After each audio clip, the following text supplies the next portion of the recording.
90%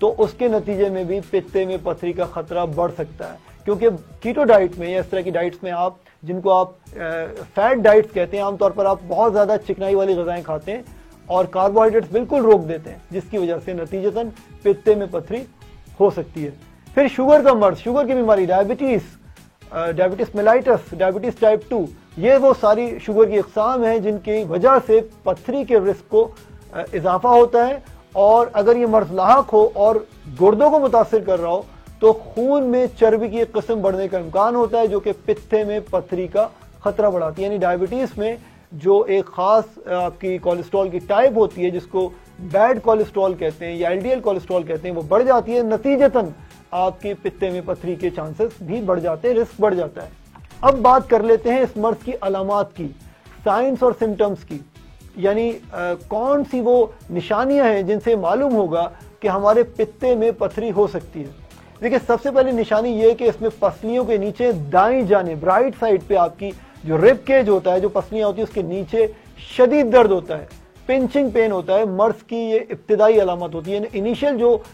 sign ہے وہ یہ ہوتا ہے۔ یہ درد کبھی ہلکا اور کبھی شدید نوعیت کا ہوتا ہے اور بہت دکھن ہوتی ہے، چبھن کے ساتھ ہوتا ہے، اور چونکہ پتے کے مرض میں نظام یعنی آپ کی جو ڈائجیشن ہوتی ہے وہ درست طریقے سے انجام نہیں ہوتی، تو اس کے نتیجے میں کچھ کھانے پینے سے متلی محسوس ہوتی ہے، نوزیا ہوتا ہے یا وومٹنگ بھی ہو سکتی ہے، قے ہو سکتی ہے۔ اکثر اوقات اس مسئلے کے شکار افراد میں چکنائی والی چیزوں کے استعمال کے بعد درد ہوتا ہے، پیٹ میں قے اور متلی کا احساس ہوتا ہے۔ یہ علامات کچھ دیر کے لیے رہنے کے بعد دوبارہ عام طور پہ بہتر ہو جاتی ہیں۔ اسی طرح پیٹ میں درد بھی ہو سکتا ہے، گہرے سانس لیتے ہوئے شدید درد بھی ہو سکتا ہے، کسی کو کمر یا دائیں کندھے تک میں تکلیف کا احساس ہو سکتا ہے پتے میں پتھری کی وجہ سے۔ نیز انفیکشن کی صورت میں بخار ہو جاتا ہے، بعض کیسز میں یرقان یعنی پیلیا ہو سکتا ہے، جو پتے کی پتھری یا پتے کی کسی دوسری بیماری کو بھی ظاہر کرتا ہے، جانڈس بھی ہو سکتا ہے۔ دیگر علامات میں لو بلڈ پریشر، ہر تھوڑی دیر بعد حاجت محسوس ہونا، واش روم جانا، بدہضمی، کھانے کے بعد پیٹ کا پھول جانا، قبض، کانسٹیپیشن، سر چکرانا، خون کی کمی، جلد پر دانے، پھوڑے اور پھنسیاں وغیرہ نکل آنا بھی شامل ہیں۔ اگر ہم ان علامات کو اگنور کر دیں، بر وقت ڈاکٹر سے رجوع نہ کریں، تو پتے کی پتھری سے خطرناک پیچیدگیاں یعنی کمپلیکیشنز پیدا ہو سکتی ہیں۔ مثال کے طور پر پتے کی پتھری کے باعث جو بائل ہے وہ چھوٹی آنت تک نہیں پہنچ پاتا، انٹسٹائن تک نہیں پہنچ پاتا، جس کے نتیجے میں بائل پتے میں جمع ہونے لگتا ہے، جس سے پریشر بلڈ اپ ہوتا ہے اور انفلیمیشن یعنی سوزش ہو جاتی ہے اور انفیکشن بھی ہو سکتا ہے۔ اس کے علاوہ پتھری کی وجہ سے پتے میں پیپ بھی بڑھ سکتی ہے انفیکشن کی وجہ سے، جس کی وجہ سے پیٹ میں ناقابل برداشت درد ہوتا ہے اور مریض کو ایمرجنسی کی حالت میں اسپتال لے جانا پڑتا ہے۔ اگر اس پتھری کا حجم یعنی سائز بڑھ جائے تو آنکھ کا منہ بھی بند ہو جاتا ہے، لیکن ایسا کم ہی ہوتا ہے، تاہم یہ سبب جان لیوا بھی ثابت ہو سکتا ہے، اور اگر خدا نخواستہ پتا پھٹ جائے، پرفوریشن ہو جائے، تو مریض کو احساس بھی نہ ہو اور پیٹ میں خطرناک قسم کا انفیکشن پھیل جاتا ہے۔ اس کے امکانات 45 سال سے زائد عمر کے افراد میں زیادہ پائے جاتے ہیں۔ کچھ کیسز میں پتے کا سرطان یعنی کینسر بھی ہو سکتا ہے، جس کی وجہ علاج میں تاخیر ہے۔ اسی کے ساتھ وقت ہوا ہے ایک بریک کا، جس کے بعد ہم دیں گے آپ کے سوالات کے جوابات۔ ملتے ہیں بریک کے بعد۔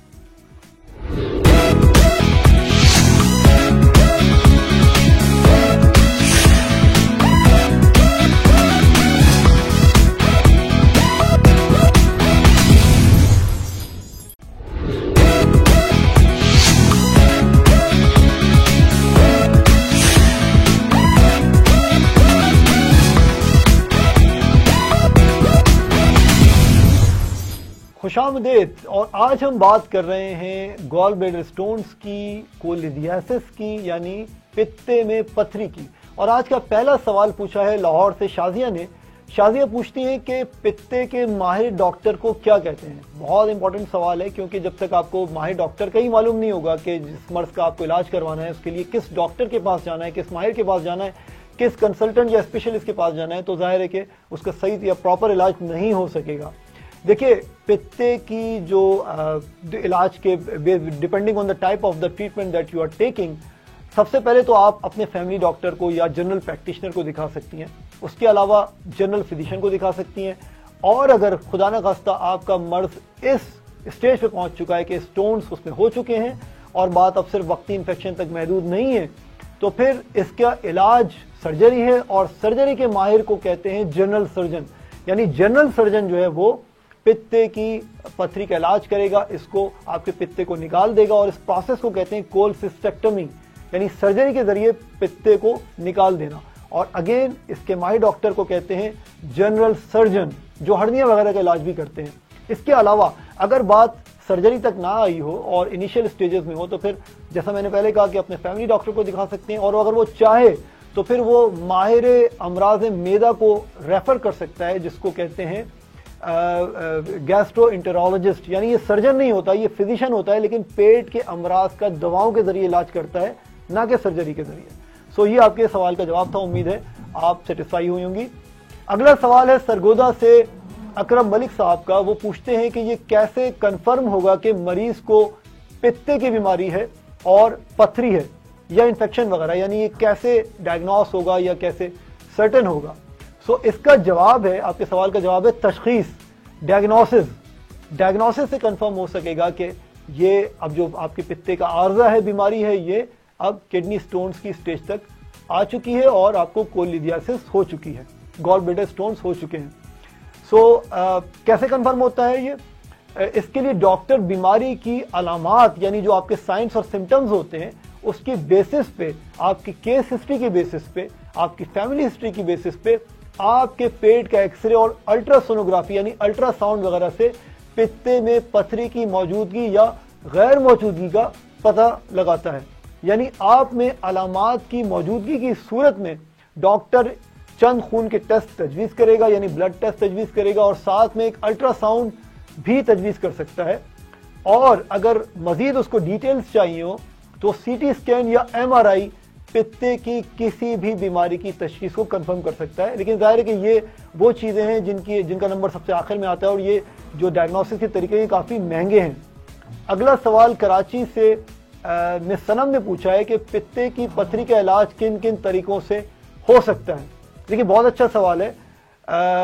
اگر تو پتے کی پتھری ابھی بننا شروع نہیں ہوئی ہے اور پتے کا جو مرض ہے وہ صرف انیشیل سٹیجز میں، ابتدائی سٹیجز میں ہے، اور بعض صرف برم، سوزش یا انفیکشن تک ہی محدود ہے، تو اس صورت میں ڈاکٹر محض دواؤں اور پرہیز سے ہی علاج کرنے کو ترجیح دیتے ہیں، جس کے لیے مختلف دوائیں استعمال کی جاتی ہیں، اور جن میں یعنی اینٹی بایوٹکس بھی ہو سکتی ہیں انفیکشن کنٹرول کرنے کے لیے، اور درد دور کرنے والی دوائیں ہو سکتی ہیں جن کو آپ اینالجیسکس کہتے ہیں، اور سوجن کم کرنے والی دوائیں بھی شامل ہو سکتی ہیں جن کو آپ اینسیڈز کہتے ہیں. مگر دوائیں ہمیشہ ڈاکٹر کے مشورے سے لینی ہے، کبھی بھی سیلف میڈیکیشن آپ کو نہیں کرنی ہے، ورنہ معاملہ اور بجائے بہتر ہونے کے بگڑ بھی سکتا ہے. بسا اوقات یہ اٹیک، یعنی جو پتے کے درد کا جو اٹیک ہوتا ہے، یہ محض اینٹی بایوٹک اور چکنائی سے پرہیز کے ذریعے بالکل ٹھیک ہو جاتا ہے اور سرجری کی نوبت پیش نہیں آتی. لیکن اگر یہ علامات دیر پا اور شدت اختیار کر لیں تو سرجری کرانا لازمی ہو جاتا ہے. یعنی اگر پتے میں پتھر جمع ہو جائیں تو اس کا علاج سرجری ہے، کیونکہ پتھریوں کی وجہ سے درد کے اچانک اٹیک میں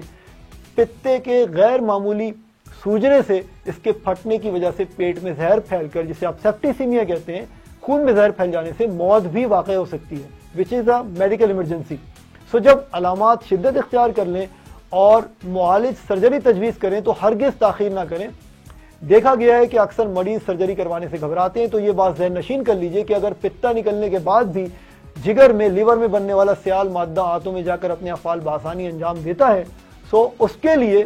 آج کل لیپروسکوپک سرجری کی سہولت کی وجہ سے پیٹ میں 1-2 انچ کے چھوٹے سوراخ کر کے لیپروسکوپ کے ذریعے پتے کو باہر نکال لیتے ہیں. یعنی آپ کو پورا پیٹ کاٹنے کی ضرورت نہیں ہوتی، چھوٹے سوراخ سے جو ہے وہ سٹونز باہر نکل جاتے ہیں، اور یا پھر اگر ضرورت ہو تو پتے کو پورا باہر نکال لیا جاتا ہے، اور آپریشن کے بعد مریض اسی دن گھر واپس جا سکتا ہے. کبھی کبھی لیپروسکوپک سرجری کے لیے پتے کی پتھری کو شعاعوں کے ذریعے بھی توڑا جا سکتا ہے اور اس کے بعد سرجری کی جاتی ہے، یعنی سٹونز یعنی پتھری کا سائز چھوٹا کیا جا سکتا ہے. سرجری کے بعد یاد رکھیے چکنائی والی اشیاء سے پرہیز انتہائی امپورٹنٹ ہے. سو یہ تھا طریقہ علاج کے حوالے سے آپ کے سوال کا جواب. وقت ہوا ہے بریک کا، ملتے ہیں بریک کے بعد. Stay tuned.